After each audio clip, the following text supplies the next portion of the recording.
Senyora presidenta, coincidim en el que ha dit el conseller, que aquesta llei suposava un avanç en l'autoestima i en l'autogovern.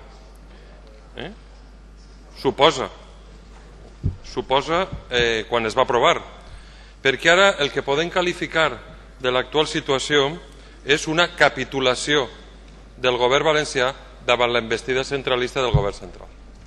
Si efectivament aquesta llei venia a posar-se d'acord amb el cos social i les capitulacions només afectaven, com ha dit molt bé el conseller, a un 2% de les parelles que volien formalitzar el seu matrimoni en règim de ganancials castellà, el que hem de dir és que el govern valencià ha capitulat.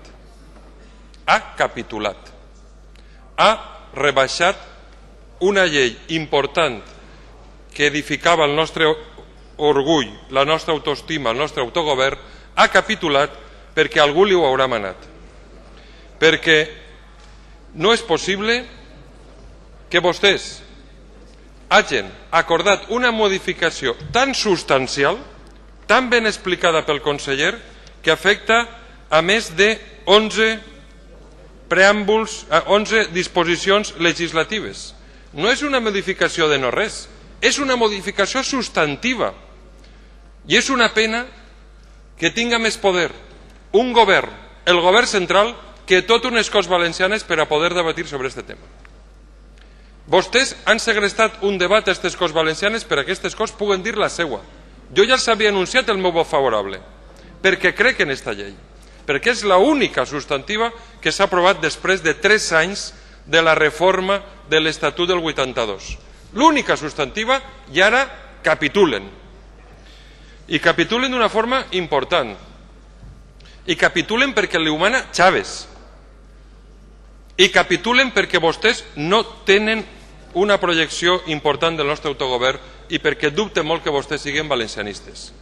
I pacten perquè, segons ha dit el grup socialista, la llei era de dretes, no era progressista, desfavoria les dones. És que això és... Bueno, això no és el debat, perquè subordinar la llei de règim econòmic matrimonial a lo que diu el Codi Civil centralista ganancial, què té d'esquerres? M'ho pot explicar? M'ho pot explicar? Perquè totes les disposicions és relegar aquest text a lo que marca el centralisme jacobí que cada dia més representa el PSOE. Això és el que representa aquesta llei. Eixa és la pura realitat. I vostès han capitulat quan vostès tenien, i ho ha dit molt bé el conseller, un acord, una interlocutòria, un auto. Esta és la legislatura de les interlocutòries i dels autos. Quan vostès, des d'aquesta interlocutòria del Tribunal Constitucional, els autoritzava a que la llei anara en vigor, posara en vigor. Això va ser un pas i una victòria molt important.